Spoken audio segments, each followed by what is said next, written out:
What's going on, guys? Welcome back to the Deadly Draw Podcast, episode 23. 23. August 12th, right? 23. Yep, yeah, August 12th. Wildfire smoke and deer flies. I'm sick of the deer flies, dude. They're so bad. I got out of the damn car here and instantly got attacked. Mm-hmm. Did you? Breeding them thick out here. It's ridiculous. Mine are starting to dwindle away a little bit. We'll go outside with the dog and she'll have like 80 of them around her. I was going to say, I you must can't have even hit be the outside. window because they weren't out there when I was out there. Really? So, yeah. Yeah, they're bad. Plots, how's your guys' stuff looking? Looking real good. I'm going to probably end up doing an update in a week here. The first one I planted in Burns looking awesome. The other ones that are about 2 or 3 weeks behind are starting to get thickened up. But yeah, they're looking real nice. Yeah, by the pictures, they were looking really nice. Real nice. So pretty stoked about that. Oh, yeah. Eating the rut greens already, which I was kind of Hanging surprised. out of their mouth. It's only a month and it's like this tall. Yeah. That's awesome. And insane. they'll, like I said, Well, I got 2 other big plots gonna be that they gone by can October. shift over to the other ones then or whatever. But yeah, they'll almost have to because they crushed mine by good hunting time. It was just bare dirt. Yeah. So yeah. Nuts. gotta Have you feed been them. by yours or no? Clover, that's looking really good. That's about like 6-7 inches, and there's some other stuff that's a little smaller, but like that stuff that I just planted, there ain't nothing A little there early yet. yet Really? to do Still anything. early yet. So This week, I'm sure it should start popping. I would think. yeah, because it's been a week now. So I'm working on 2 weeks, so still pretty early in the game yet. Yeah. So Yeah. I need rain. That's just all there is to it. Mm-hmm. I just keep getting shorted. yeah. It's bad. I checked the cameras last night even, and it was, I think maybe for 15 minutes it was a little drizzle, and it sounded like you guys got hammered Yeah, again. we got Yeah, poured on. 2 hours, It's at like- least an inch. Yeah. He's like 22 miles from me, maybe. Yeah, not that You're far. like 25 miles from me. It's like, where is this shit going? Not here. It's not coming Sorry to here. say, Some but it walls sucks, up or right? something, huh? Yeah, like I said, I don't know if it's just the terrain or if it's just how dry it is or whatever. If you're catching shit off of the river or I don't know. But Weird. I keep getting the short end of the stick though. Well, I don't know if it's going to hold true or not, but they're showing chances from Thursday all the way to Monday. So, Well, that's good. Bring it on. I'm ready. yeah, Yeah, I got something sticks. all my bear bait ready. Got my bear sight established, stand up. So all I got to do is get a barrel out and get some bait in it on Friday and get a Nice. camera up. So Oh yeah, it's Friday. You can start. yeah, Right there. it's time. And then September 1, Yep. you can go in. Yeah. That's not far away. No, not at all. Pretty excited. Hell yeah. Pretty much gonna hunt at any wind, or are you gonna try and I'm wait gonna for like try and make sure it's a north wind at least, but that's really all I'm gonna really kind of bank on. As long as it's north, I'll hunt it. East, I'll hunt it. West, I might stay out. South, I don't know. Some guys say, yeah, you don't really pay attention too much to the wind with the bait, and you're in there baiting all the time.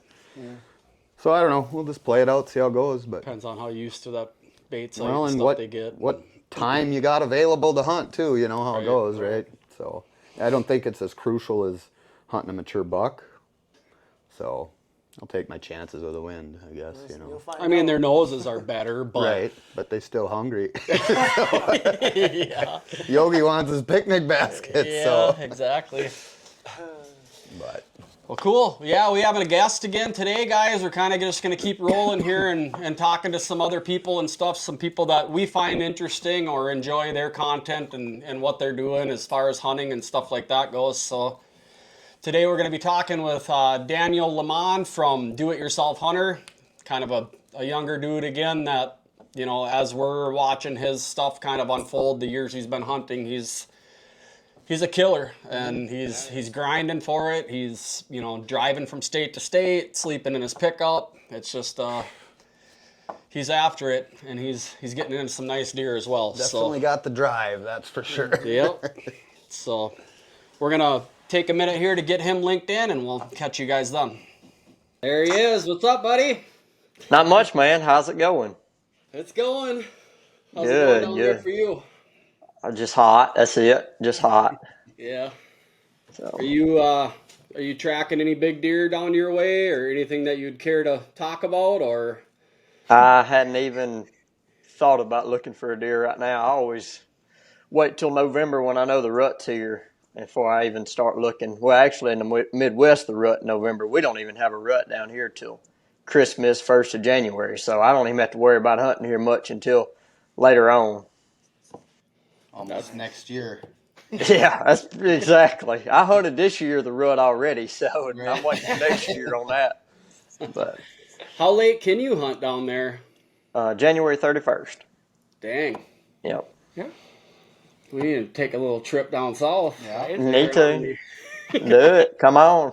Yeah, y'all need to. Where are you at down south? I'm north central Mississippi. I kind of scatter around though all year, bouncing back and forth. Because how our rut is down here in Mississippi is in the northwest corner of the state, it'll start end of November, 1st of December rut.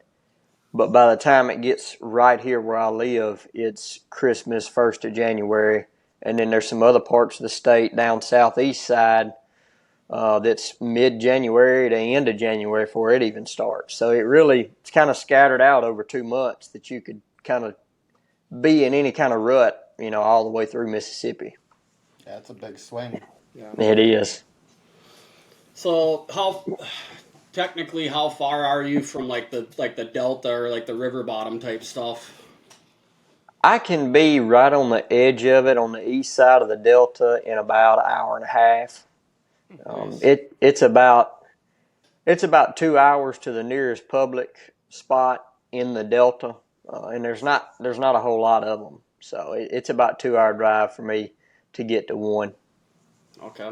Pretty populated, I would imagine, with it being public.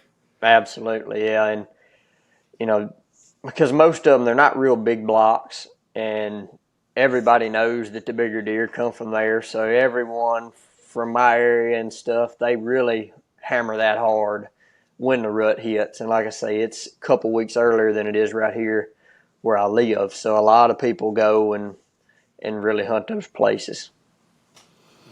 Cool. So before we get too far into it, if you don't mind giving us a little bit of a introduction and background of you and what you have going on down there. Yeah, so as I'm sure a lot of people have seen, or if you haven't, me and a buddy of mine, we have a YouTube channel, Do It Yourself Hunter, and our main base of the channel is showing people how easy it is to travel and hunt other states, and it's not as expensive as a lot of people think it is. So, I try to hit several states a year, and when I'm out of state hunting is 100% public land. I don't think I've ever hunted private outside of Mississippi. And I try to stay gone long as I can on the road, and usually by 3 or 4 weeks I'm ready to come back home. But we just try to really encourage people to get out and try it, because it's really not that hard, especially down here in the South. Me being a younger guy, growing up, I was always dreamed like, man, I'd love to go here, go there one day and hunt, because you always seen it on TV shows. I was like, I don't know if I'll ever do that. Well, then the guy I do this YouTube with, Jeremy, he got me started into that, going and traveling and hunting new places. And because he's a good bit older than me. He's 58 and I'm 24. So he's got 30 plus years on me that he has done, built up a lot of knowledge of places, and he's been to 20 something states. He's killed an animal of some kind in, not all deer. Some places he's just killed elk, and some just turkeys, but it's 20 plus states. I think 25, something like that. Wow. So he got me really getting into the traveling out of state, and in the last 3-4 years, I've just shot up in the going and trying to hit as many as I can in a year. Yeah, that's awesome. And seeing you guys grind it out the way you're doing, like you say, to budget it to where you're pretty much in your truck and back. Your truck is your home base, and just making it happen and consistently, killing some nice deer. I enjoy your guys' stuff a lot. I watch quite a bit of it, so Appreciate it. And the like the walkthroughs and stuff you'll do after when you do end up harvesting a deer, how Jeremy and yourself will kind of retrace your steps, talk about, if you're hunting on a bend in a trail, the what's, where's, and why's of why you're hanging there, and what your intentions were there. I think that's people can take away a lot of knowledge from that, just by watching that, and there might be a kink in a trail. I'm anticipating they're coming from this way. The wind is going to be just right enough for him to still feel comfortable coming that way, and then kind of putting the whole setup together, I think is a lot, especially for the younger generation.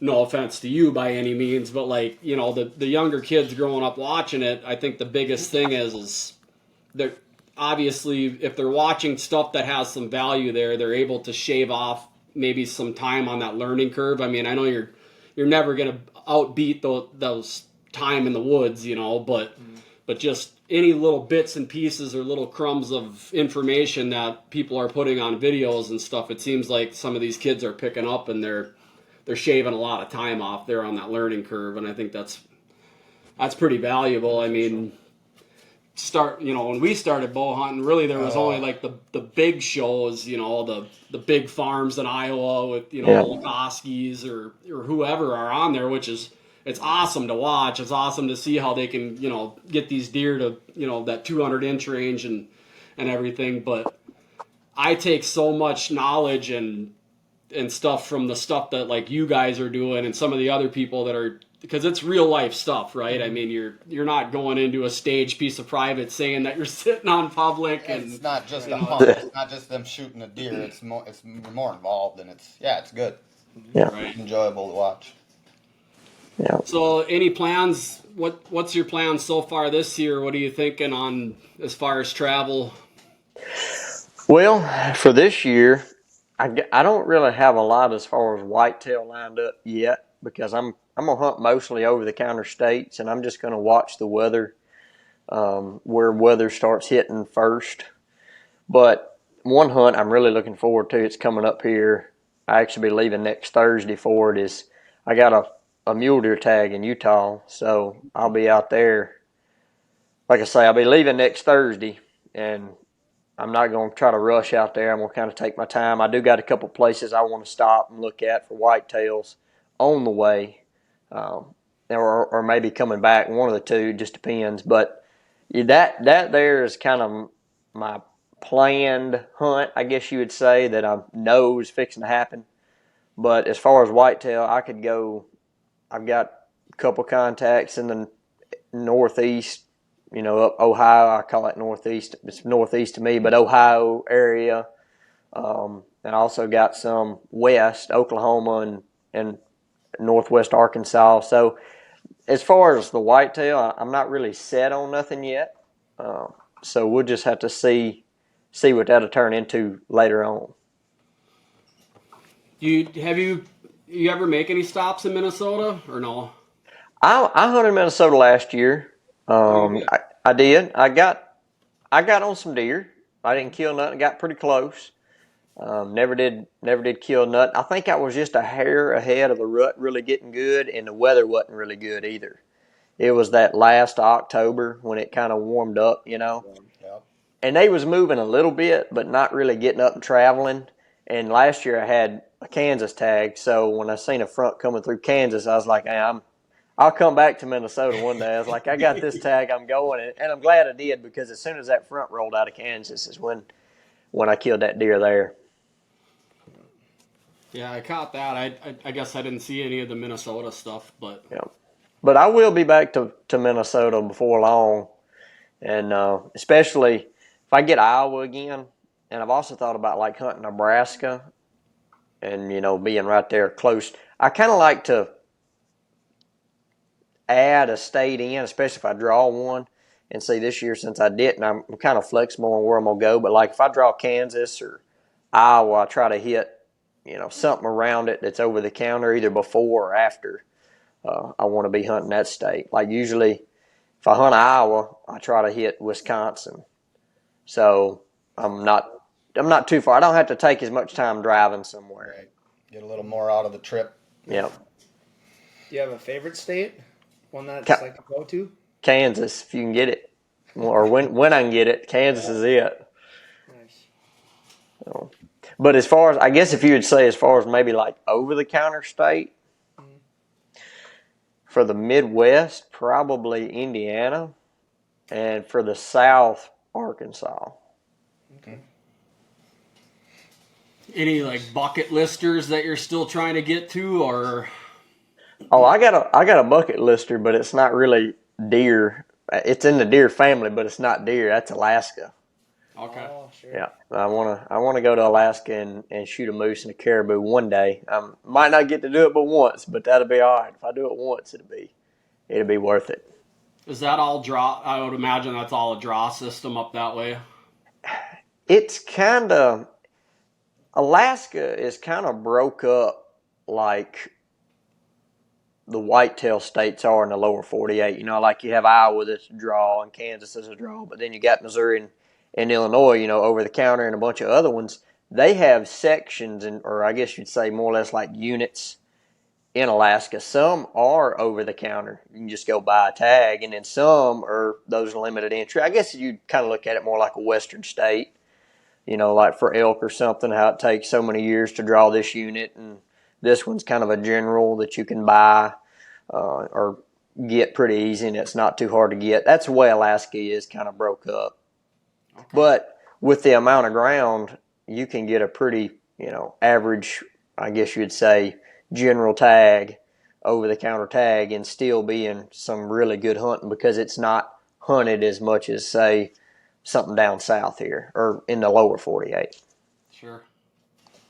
Yeah, that's kind of a big thing to put together and go up and do. You know, it's not just as kind of as easy as jumping a couple states over and putting something together. Right. So yeah, oh, it's definitely a long ways, and it's not cheap. So it's not something you want to go do every year, or most people can't afford to do it every year. But I kind of got 3 or 4 guys lining up that within the next 2 or 3 years we can all kind of go as like a group, because Alaska is not one you want to just take off up there and do it by yourself, you know. And as much as I would love to do something like that completely by myself, I do understand that there's sometimes you need a little bit of extra help, you know, maybe somebody to go with you. Just not that you can't do it by yourself, but just that it's not a bad idea to have somebody.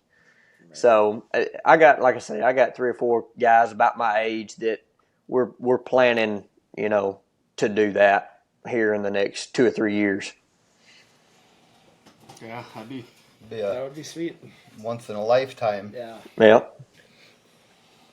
So, and not, I guess, not asking you to give all your secrets out or whatever, but when you're targeting some of these areas that you're really looking to focus a lot of time in on, what are you looking at? Just like the size of the piece that you're going to, or is it specific features about the public that you're looking at, or are you looking up like county type stats, or how are you breaking that down? I kind of have a system that I've developed over the last few years.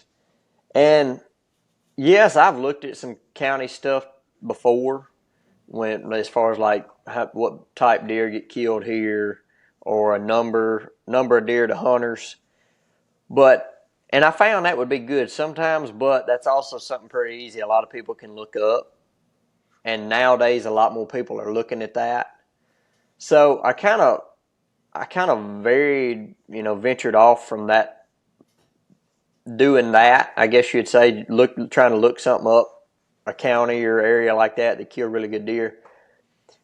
And my main focus is when I want to go somewhere, I pick 3 public blocks, and usually I try to keep them within a 2-hour radius of each other if I can. And they don't have to be, they don't have to be big. I mean, some of them that I look at are very, very little, very small.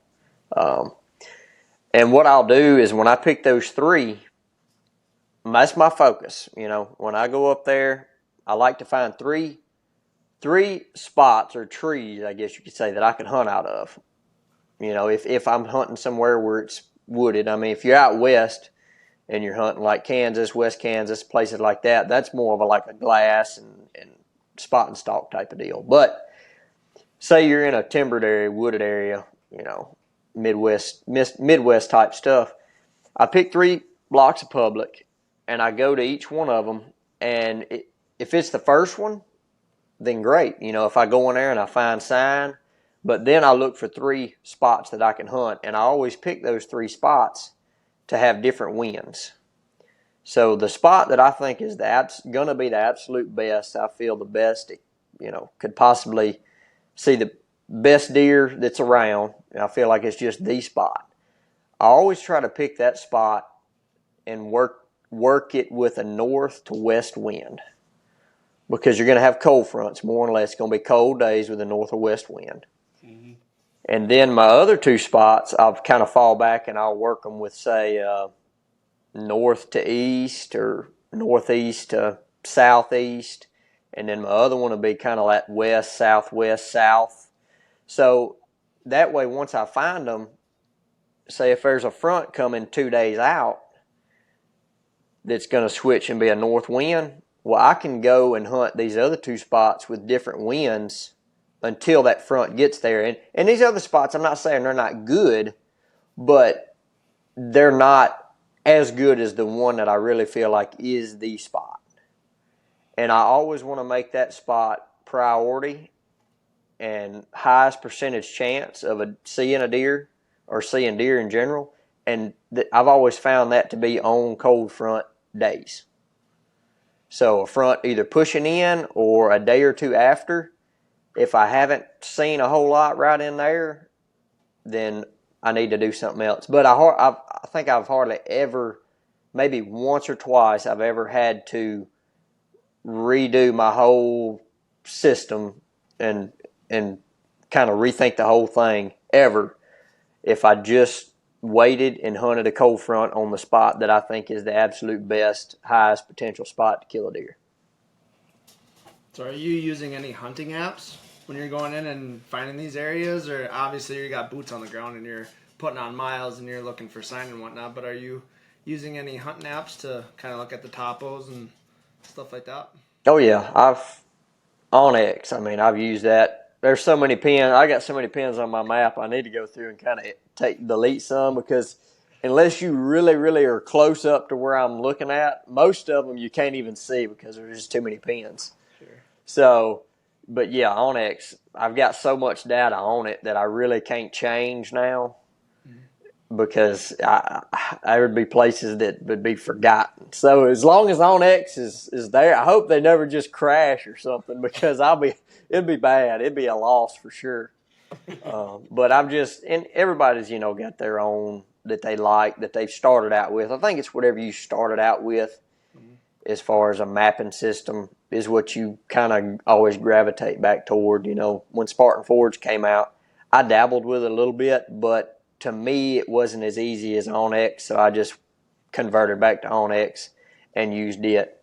So, like I say, it's really anything that you start out learning and kind of go from beginning, into the advanced stages of it, I guess you would say, as far as knowing your map layers, knowing your pins and all your icons that you know where they're at, you can find them easy. Yeah, we kind of started out with Hunt Stand, and then got into the Spartan Forge stuff as well, and having that LiDAR feature really kind of turned us toward, sticking with Spartan Forge there. That it seems like there's so much stuff you can kind of uncover there by taking that canopy out. But yeah, we're still kind of learning that as well. We just shifted over to that this year, but I guess super early this year. Yep. But same thing. It's like, you have years of intel on that other system, and unfortunately, and we haven't checked it lately, but Hunt Stand you can't just move stuff over to a new app the Right. way I believe you can with Onyx, Onyx, but I yeah. don't think you can with Hunt Stand. At least you couldn't when we were trying to do that. No, But I would say Onyx and Spartan Forge, you can they'll talk back and that forth, data, yeah. dump that data into it or so. whatever. But It's like losing Okay. your lake map chip for your Lowrance, right? Your yeah, Hummingbird. exactly. Because just like Oh, what you it's said, over. you get 1,000 pins on Yeah. there, and it's like that's valuable information, at least on a place to start and start turning rocks over to see what's going on there, or historical data that you have personally that is great to start instead of reinventing the wheel. But and I guess not everything is always in the same area, but it's it's definitely good spots to start. I mean, I know you've repeated out in Wisconsin, correct? I have. So to be able to have that intel and at least go back to an area where you found success or saw some deer and stuff like that and start there versus starting over again is huge. Right.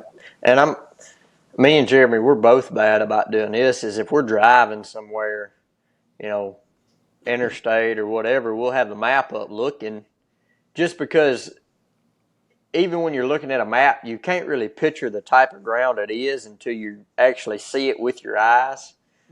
So if we're driving somewhere and we're looking at some ground like, oh, this looks pretty good, we'll have the map pulled up, and hey, we'll zoom it out and be like, oh, there's a block of public right over here, drop a pin.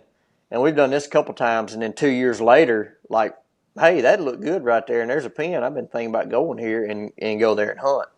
So yeah, we got quite a few on ours.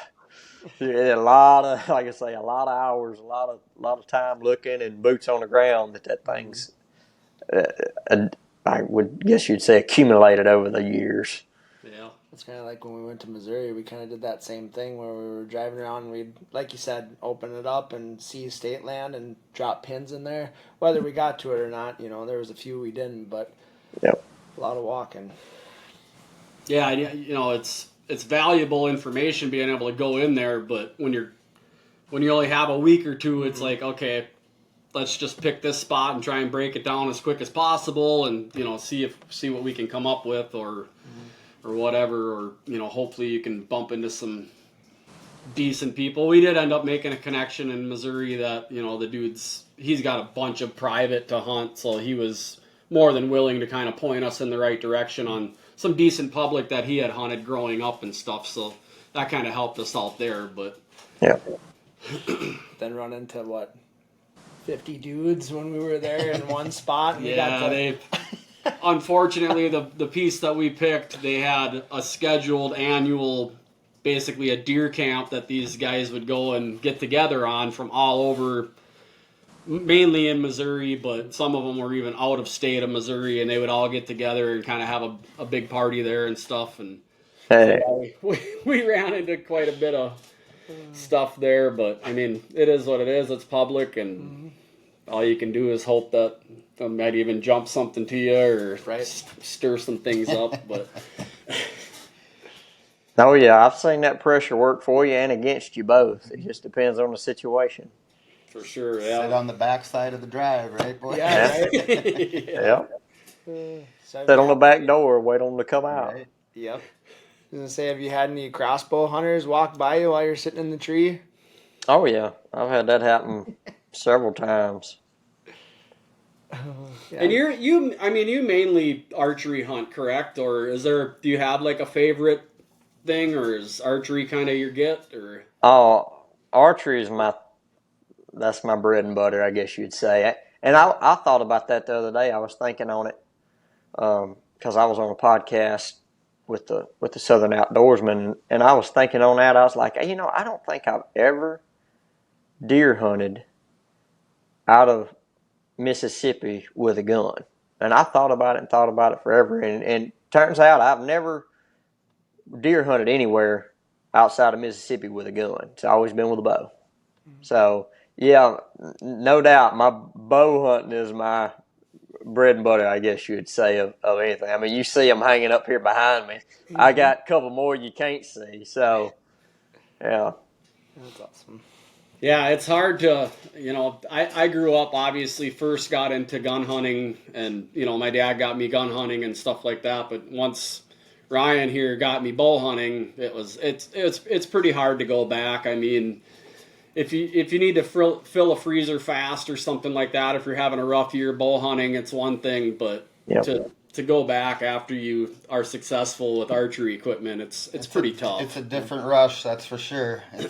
Oh, absolutely. And that's another thing we've seen too is you look at these states, if you look at the states and how the seasons are, and if you look at anybody from where anybody's from, most of the people will hunt and are diehard hunters with whatever, weapon is open for that season during the rut. So you look at Iowa, you don't see many gun hunters in Iowa, and the majority of them's bow hunters because the rut is in November. Bow hunting's all you can do. Well, then you come down to the South, like Mississippi, gun season. You hardly see any bow hunters, very few, because gun season is during the rut. So why would somebody go out there and bow hunt when everybody else has got a gun? They're just going to take a gun and be just like everybody else. So, and like I say, there's more and more bow hunters really coming around in Mississippi. I think a lot of this younger generation is kind of picking that up a little bit. But like I say, if you look at majority of whatever state the season's open for during the rut, that's primarily what most people hunt with. Sure. Yeah, that's what we run into up here is that they have it scheduled smack rate in the prime breeding or chasing type time frame, that first week in November. So November 8th it starts this year with the Orange Army, so Yep. And that's what, like we've always said too, if Missouri, and I'm sure y'all the same way, but if Missouri didn't have a gun season during the middle of November during the rut, Missouri would have as big a deer as Iowa. They got the same dirt. Yeah. On that northern end, they got the same dirt. And there's some big deer that come out of Missouri already, but and they don't necessarily have to take the gun hunting out. They just need to move it 2 more weeks back, just like Iowa does, to the 1st of December. If they done that, same thing we say about Minnesota. It's exactly. the same thing, man. That's all they need. Just push it back 2 weeks. I'm not saying get rid of it. Just push it back, and the quality of your deer will go up within 3 years. It would be doubled what it is right now. Yeah, we agree completely. How you get that pulled off is a whole different story. That's a tough one. That's a dang good question. That's really good, really good. Because those states that are already, like you just said, that like Minnesota and Missouri, that the majority gun hunt during the rut because it's going, they're not fixing to sit there, and say, hey, why don't we change this or move this back? Because they're satisfied with what it is. It's the people like us that come to those places that can see how it could be better, but they're satisfied enough that, we don't need to change. It's good enough the way it is. But the ones in the state are the ones that have to make that decision. So, yeah, we had the crossbow thing 2 years ago, came now open to everybody, and now this year they extended it till, I believe they're going to revisit it next June, which I don't know. You kind of know how that goes. It seems like once something gets put in, it's pretty tough to get it leveraged back out. But oh yeah, it just snowballs, and they just start adding more and more and more. Yeah, and it just seems like they're just getting more and more liberal with everything. The way the way it's almost like they just want to eradicate deer. But now, how many deer can y'all kill in Minnesota? Depends on the zone. Like the zone. Central Minnesota, I can shoot a buck and 2 does, and then they open up an early doe season where I can shoot 3 more does. So I mean, you can shoot a lot of deer in certain zones. Oh yeah, well, and down here we can shoot 3 bucks and 5 does. Wow. So they're there's a lot of bucks get knocked out around here, and because you can shoot so many bucks, most people will shoot 3 bucks. Well, then they don't want to shoot no does. Right. Because the majority of people, 2 or 3 deer a year is all they eat. So they'll shoot 3 bucks and not shoot no does. We having a huge abundance of does nobody will shoot. So right now, Yeah, just from what I see, I would say our buck to doe ratio. Like I say, I'm not a biologist. I'm just going off of what I see a year, and just right in here where I live, we're probably 5-1, Wow. if not higher, if not higher. Wow. Now, is there certain parts of Mississippi that's antler point restriction or like a spread? There is, but it's not. It's not really all that big. The Delta zone, I think it's 13 and 15. Like I say, it's not big, and it's got to have, I think, 3 points on one side. Okay. So, And then, like right here where I'm at, it's 12. No, it ain't even 12. 10 and 13, I think. So, like I say, a 2-year-old deer is, that's a 2-year-old. If they bump that up a little bit, in a lot of places I hunt, they have restrictions on that. That is one thing I do look for if I go somewhere, if they have an antler restriction of some kind.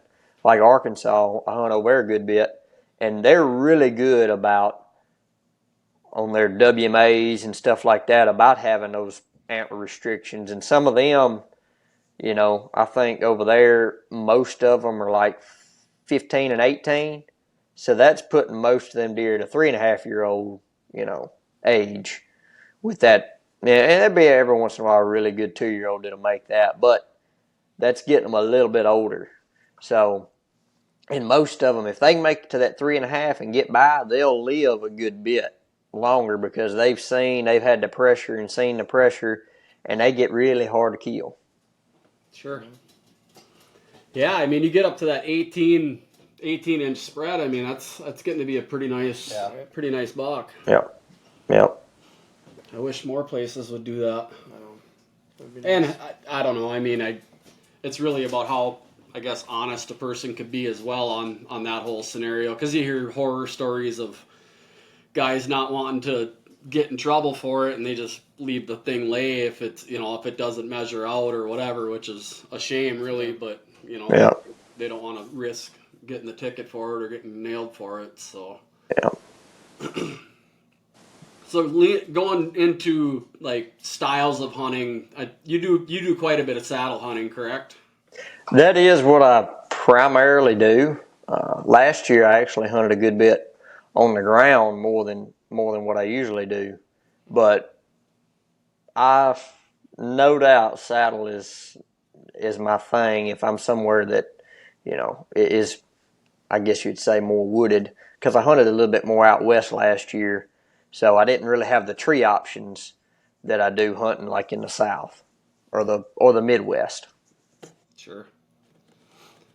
Yeah, I'm a first-time saddle hunter this year, so it's a Okay. little new for me. I'm catching up with the times, when we were just talking earlier, 20 years ago when we were pounding state land and bag full of tree pegs and a 30-pound stand on your back. And last year, it was last year we went into that state land, and I come out of there with my climber dragging it, and I'm like, I'm not doing this anymore. I'm too old for this crap.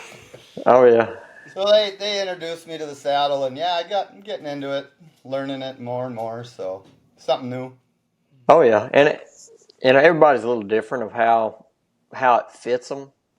I know some guys, some older guys. There's a guy we meet at a show every year. He comes to it and sees us. He's 74.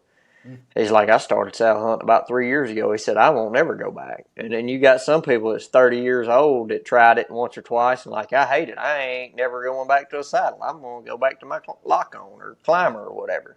It's all preference. But if you look at it in a couple standpoints of as far as like safety and mobility, it's no doubt up there.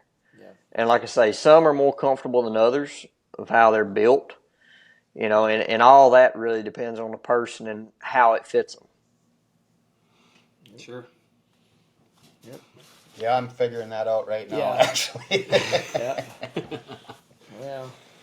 So are you finding, and it might be kind of tough to really put a pin on it, but are you finding that you're having to get way in on pieces, or is it kind of vary on, are you finding any little overlooked gems that are close to access points, or are you having to dive way into pieces that you're hunting on?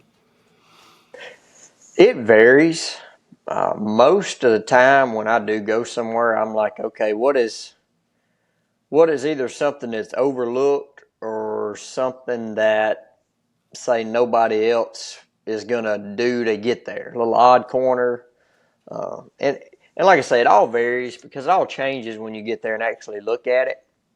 So some places I've hunted before has been like right next to the parking lot, and when I say right now, I'm talking about like I can see it, you know.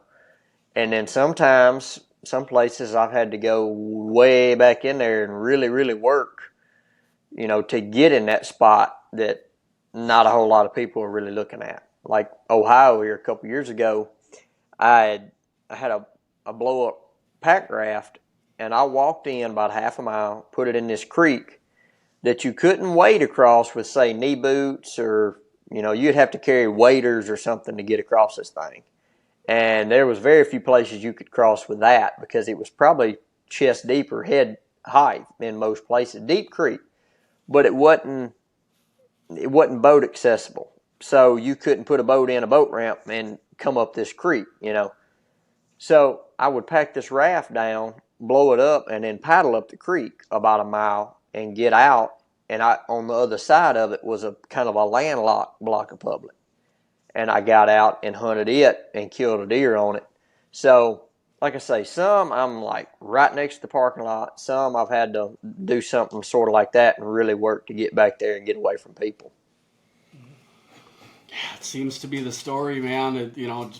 Finding those Yeah. like you say, the ones that you really got to work to get in there on, and that's usually where people are finding a lot of success. And no doubt that rafting is definitely Less intrusive. that's a great idea. Yeah, you're not leaving a bunch of ground scent behind. You're getting way up in there without smashing through a bunch of stuff, and a lot of work though, I would assume. I mean, Oh yeah, but with that raft, it being a pack raft, it doesn't weigh that much.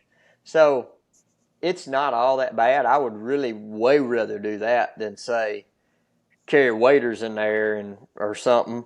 But then again, you're also limited to how deep can go even with something like that. Well, that raft, it doesn't matter how deep it is. You get in it, you can take off up through there. Have you even used your boat? Because I've seen in a couple of videos you had a boat with you too. Yeah, I use it. Like if I'm hunting bigger water, more navigable water, say a lake or a bigger river, I'll take the boat. But here in the last couple of years, I've kind of ventured off from that and started looking for a little smaller stuff like the little creek systems or something like that. Seems like I kind of found I could get away from plenty of people with a big boat, but then again, if you carry a boat trailer, well, then you got two extra tires you got to worry about having a problem with, or something tearing up, or you always got a boat trailer behind you got to worry about, somebody hitting it, whatever. It was more of a headache. If I was going to one state and hunting it and coming back home, it would be fine. But with me going to two or three different ones, not every one I'm fixing to use water as my access. So, like Minnesota last year, I went up there. I could have used a big boat up there, but then when I went to Kansas, there was going to be no boat needed at all. So it kind of was defeating the purpose of it. So I've now just got to where I can throw this pack raft in the truck, not even think about it, not even worry about it until I get somewhere and say, all right, well, here's some water. I can still use this water to get in. I just can't, I can't get in it and take off miles and miles up the creek or river or whatever. But I've just found I can get in more places with it away from people, and I don't have to worry about having a boat trailer and dealing with all that stuff. for sure, yeah. So jumping around, and especially as of obviously what you're doing, you're getting a lot, you're getting a lot more recognition, or however you want to call it. Are you running into any people that are recognizing you or anything at access points, or have you ran into any sketchy situations where dudes are trying to run you out of there or anything, or has it been all pretty positive for you? It's all, for the most part, has been pretty positive.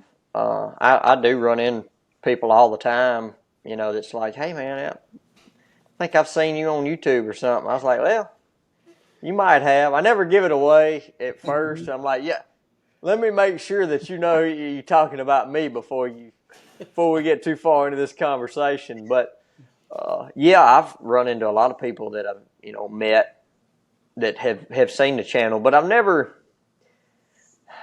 I guess one time, and this is really before we really even got a fairly good following on YouTube, but it was in Iowa about 3 years ago. And this was the only kind of, it wasn't sketchy, but it just kind of like, kind of in a way, I was like, pissed me off, I guess you'd say in a way. But it was a big chunk of public. I'm talking about, it's like close to, I call it big, it was about 1,000 acres. But a road split it, and there was one parking lot on it. So I pulled up there to the parking lot, middle of the day, and there was a car sitting there. I was like, well, I, really don't know where this guy went. But I said, there's 4 different directions. I said, I'm fixing to pick one. If I run into him, I'll just back out of there. I ain't going to mess with him. Mm-hmm. So I went down this one place and went in there and looked and didn't see nothing. Well, I come out, or actually, no, I crossed a creek and made a loop and come up the other one. Still hadn't seen nobody. And I wasn't just like blowing through there. I was taking my time. I was like, somebody's hunting around here somewhere, but I don't know where. And then again, also I got to thinking, well, it's a car sitting there. They might have just parked their car there and rode with somebody else to another, because there was a bunch of blocks, broke up. And it was kind of a rough road. I was like, well, they might have rode with somebody, parked a car there and rode somewhere else. So I ended up making a loop. I come back to the truck and was sitting there. Well, it was like 30 minutes before dark, and this was the first day I'd got there. And a game warden pulled up, and we got to talking. He asked to see my license and all that. I showed it to him. Well, this guy come walking out and walked up to his car. And he come from like one of the directions I'd done been. I was like, well, I guess I just missed him, because I didn't cover like every little corner in there that he could have possibly been. But he come out to the car, and he was taking all this stuff off, putting it in. Like I say, it's 30 minutes before dark. So the game warden, he's sitting there talking to me and this and that. And so he goes over there to talk to that guy. And I could tell, because and we wasn't just parked right next to each other. We was probably 20 yards apart. But I could tell that guy was like kind of, pissed off or something. And he was like, he'd look at me and he'd talk to that game warden. He'd look over, and then the game warden would look over at me. And I was like, what's the deal with this? So anyway, after the game warden finally left, that guy come over there and got talking to me a little bit. And he's like, yeah, he's like, if I ever pull up, and see somebody parked there, I just leave. I was like, well, I said, I would have done that if this would have had like one place to walk in or something. But I was like, there's 1,000 acres here, and I'm not fixing to leave 1,000 acres with one person to hunt it. Right. He's like, well, you walked right under me. I was like, well, I didn't see you. If you'd have told me or whistled, let me know something, I said, I'd have backed out of there and not messed with you.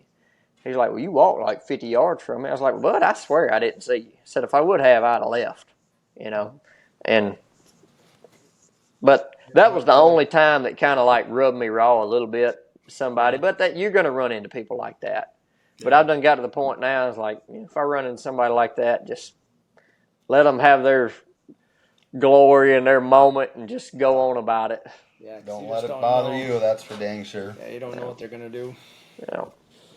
So before you linked up with Jeremy, did you film your hunts before? I didn't. He pretty much got me into this whole filming and traveling out of state, all together, really. He had the Do-It-Yourself-Hunter on the Outdoor Channel in the early 2000s. Yep. It was on for 2 quarters, and, he just had, it was kind of one of them stages of his life. He was in his mid-20s, was married, had 3 kids at home. One was a baby, and the other one was, I think his oldest daughter was like 6. Mm-hmm. So they was all at home, and he was trying to do a show, and everything just kind of mixed together at the wrong time. Mm-hmm. So he's like, well, I'm just going to back off. I'm going to keep everything, but I'm going to, whenever I get these kids up, grown and graduated, he said, I'll try to do something later on, because that was always what his goal was, his dream was to be able to hunt for a living. And we're not, hunting for a living now, but it no doubt sort of pays for its way through the year, or through the fall anyway, I guess, when we're hunting. And so it'd been 2019, he come to me and was like, look, and, I've known him all my life. We live 10 minutes apart. As a matter of fact, I'm going to go over here in a little bit. But, we live 10 minutes apart. He's, watched me grow up. Me and his girls grew up together. We've just family really is all we was. And in 2019, he's like, I'm fixing to start trying to film. And this was, the hunting public, they was going then too. I think they was 2017 they started. So YouTube was kind of getting going really good on the hunting side of things. Mm-hmm. You started seeing a lot more people going with it. Mm-hmm. And so he's like, I think I'm going to try to start a YouTube channel. And he said, do you want to, try to do it with me? Film. He said, I'll get you a camera and all that and just see if you can do it. I said, yeah, I'm sure. I'm finna hunt. Might as well. So the first year we started, the first fall, which would have been 2019, we just hunted, got a few hunts on video and just held them.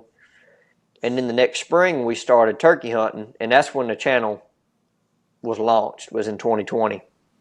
And then that fall we put all our stuff from the year before, and then that just kind of led into that year's, fall and all that. So I think this will be the fifth full year that I've been filming, and it's growing, but it hadn't just really took off, because I think we hit a good time, but we also hit kind of that dead time where a lot of them had done soaked up the new people, like say Seek One and the hunting public and things like that. They really soaked up the big following of those people right out the gate. But it's, like I say, it's still growing. It's not just taking off leaps and bounds, but there's no doubt any day it could, something could hit, it could go. Yeah, I mean, it's like I said earlier, and not that I'm ass kissing or anything like that, but I enjoy it, and I enjoy it just for how organic you guys are, and like I said, informational I think is the big one, because again, you could Google or YouTube bow hunting and watch a million different hunts now, and some of them, it's kind of just like what Ryan said. It's you're going up a ladder stand, you're sitting on a big farm somewhere in a really good area and no doubt that they're doing, they're working for it. They got that farm. They did the land management. They're doing all this stuff to get it finally to where they're showing it and they're making it look easy, right? But I think for a lot of people to relate with, especially with nowadays with land being so hard to obtain or to even dream about, even for a younger guy to get even a 40 now is almost out of reach, unless you're making 7 figures. It seems like now, especially in some areas when the stuff is selling for $20,000 an acre, it's like to be able to watch how you guys are going in and you're putting it together and consistently having success is enjoyable in my opinion. And relatable, to be honest. I mean, the people that, and obviously there's dreamers out there that think they're going to walk up to a 180 every situation that they're in. But the reality of it is, if you're seeing a 140-inch deer on a new track that you walked into, that's a pretty successful deal that you put yourself into. And, at least for us anyway, it's, Well, I've said it and I'll say it again. Everybody wants the big deer, right? But when that deer, whatever it is, comes in and it gets you excited and makes you happy, shoot it. I'm gonna shoot it. That's my hunt. That's my hunt, and I'm fine with that. That's it. Absolutely, and I too, I've kind of hit that, that point. At first, I was like, going out of state, coming from the South, not big deer, not like northern deer, not like your Iowa, 130-inch deer was big, right around here. So when I got first going out of state, if I seen 125-inch deer, with a bow, I was like, man, that's big for being for bow hunting in Mississippi. you're not hardly ever going to see a 125-inch deer to shoot with a bow, because there's so few of them. They're pressured so hard. But at first, I was that when I'd go out of state, if it's 120, 125, that 2 to 3 year old deer, I was feeling smoky. But now the more I've done it, I'm like, all right, I've done that. I've shot that deer before, that caliber, that style, I guess you'd say. Now I'm kind of being a little more patient. Yeah, I could stack a bunch of them up, but I'm at that point where, if somebody else wants to shoot that deer, if he comes by him, I let him kill him. If that makes him happy, but that's just not what set my little cheese meter off, I guess you would say, is as far as shooting a deer. Yeah, especially because when you're taking these trips, you're bringing a few cameras with you where it's permitted, correct? Yep. Yeah. So I actually haven't the last couple years. I did, but now I've got to where it's almost more of a headache too. Because say if I go and I look at those 3 blocks of public, well, I don't know which one I really want to stick a camera on. So I'll throw one up. Well, then I decide to go over here and look at this block of public an hour away and see what that camera tells me. Well, then say if I get over here and I find some good sign, well, I got that camera over there and I end up killing one. Well, then I got to go back and get that camera. Sure. So I've just got to the point now, I'm going to hunt sign. I'm not going to worry about no camera.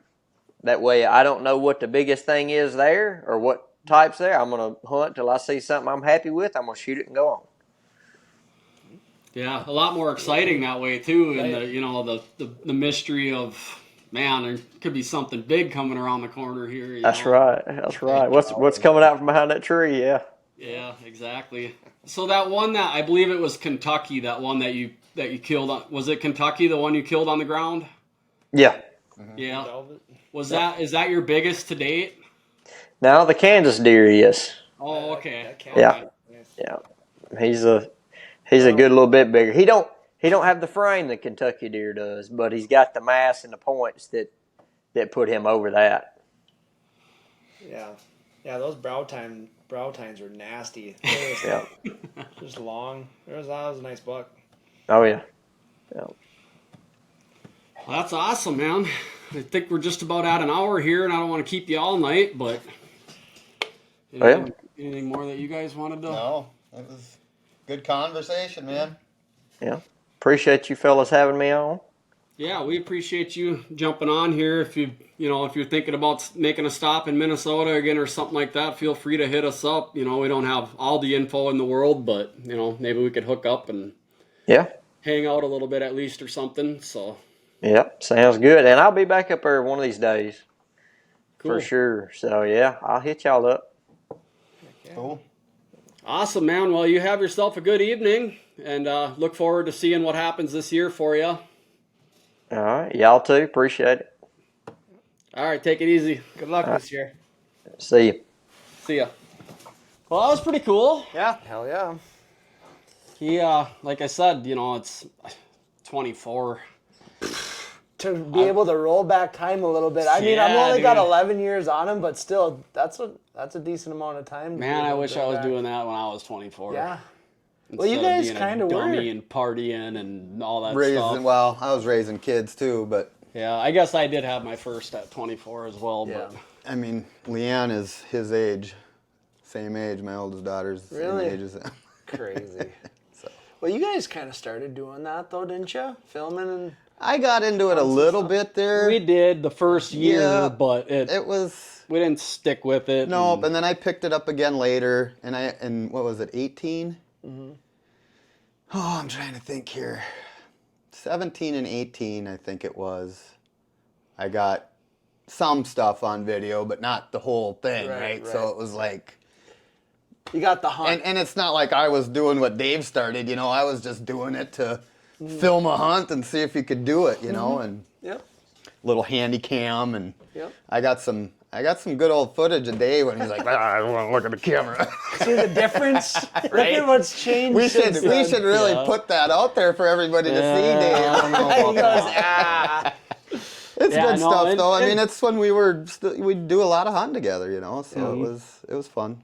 And yeah, and I mean, not even for the sake of even filming it. I mean, just like the load your truck up and go. Yeah. Like just because, man, back before the big popular wave of you know, obviously public land's always been hunted, but like before like the THPs and all them started hitting and like I guess made it cool per se or whatever, trendy or I don't know how you want to talk about it, but there.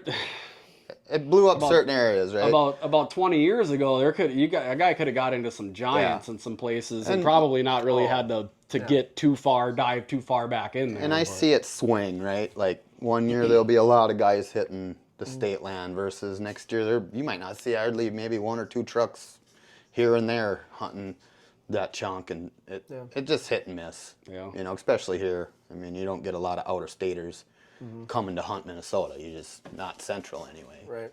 Yeah, further down south, kind of like what we talked about, but But not really too far up this way. But which is fine. Yeah. It's fine. Yep. Keep that distance. for sure. But yeah, no. Just get ready for bear baiting coming up Friday, and some more kitchen stuff still going on. So. Projects never end. Oh yeah. I got a list to do yet this week, so get some other trails mowed on a different property and keep going. Yeah, I got waiting on I got a little bit closer on that property that I turkey hunted on. Yeah. So it's waiting on this week now because I think he wanted to contact some of his family and see if they're going to be coming up to hunt and stuff, but might be getting in there for That'd be bow cool. hunting. Yeah, So that's awesome. fingers are crossed. Yeah, and, another you know, chunk, you know. something else to at least, get a couple cameras in and see what's going on in Sure. there. And, historically there was decent deer in there. A lot's changed in there since, so we'll see kind of You would how think that things would go. still but be pretty good in there's a there. lot of deer in there. I just, obviously when you're in there turkey hunting, the deer don't have any antlers, so No, and they don't care about you really so Right, much either. right. It's like, why can't you do that in the fall for me, right? Well, yeah, I mean, 2 springs ago when you came in there with me, there was like 18 does and fawns out in that. It was crazy. And they just looked at us when we were out of the blind and walking through the field, and they didn't care. But yeah, so looking forward to that maybe. Yeah, really, as far as plot work goes, I'm pretty much, unless something doesn't work out right with mine, I might have to put some no huddle or some overcast in or something like that if this dry period here doesn't get me the results I'm hoping for, I guess. But other than that, I'm pretty much sitting good there. So maybe get a couple more stands up and a couple other pieces, but for the most part, pretty much ready. Deploy a couple more cameras. I'm kind of waiting to hear back on that one before Yeah, get rid I of shove the cameras out everything other places. Yeah. But just because I do want to put that place with some priority just to at least see if there's anything going on in there first, and then start picking it apart outside of there. But Right on. other than that, as far as the pod goes, I don't know what's going to happen next week here. Again, a couple more things on the line that aren't really locked in or 100% yet, but if we got to do just the 3 of us, we'll do just the 3 of See us. where it goes. Plenty of other stuff to talk about, so Yep. For sure.